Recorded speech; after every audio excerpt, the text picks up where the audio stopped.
Sounds good. Thanks, Sam. Well, March is National Colorectal Cancer Month, which shines the spotlight on colon health, a topic that may be uncomfortable for some to talk about, but this conversation could actually save your life. Joining us now to talk about this is Hunchak. She's the Regional Director of Peri-operative Services at the Hospital of Central Connecticut in New Britain. Thanks so much for joining us today. Thank you for having me.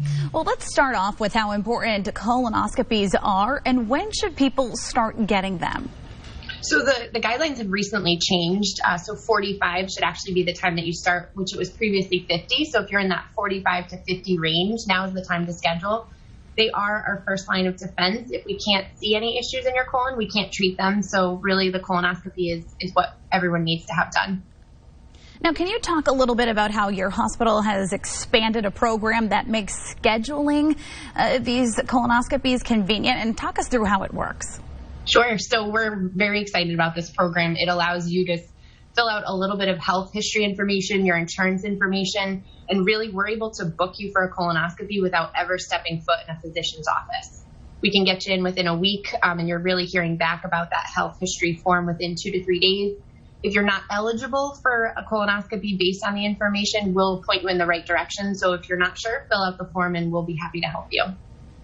Now, of course, I'm sure you've heard people are maybe a little bit uncomfortable when they think about scheduling a colonoscopy. Can you maybe talk us through the process of what happens and maybe how people should not be as intimidated? Sure. So I think everyone's afraid of the prep, but realistically, that's a small portion of this and is really there's a variety of preps that your physician will prescribe to get you kind of ready for your procedure. It's very important that you follow the guidelines for the prep because if you don't have a good prep, we can't actually see what we need to see during the colonoscopy. You're going to start that prep later in the afternoon, the day before your procedure. The day before, we'll call you with an arrival time for the next day. The day of your procedure, you're going to come into the hospital about an hour before. You'll meet with anesthesia, your provider, and our nurses. We're going to do some pre-op assessment, bring you into the procedure room, get you off to sleep, and at that point, we'll do all the work. You'll wake up in the recovery room. And real quick, before we let you go, have you guys had to change any of the ways that you perform these colonoscopies because of COVID?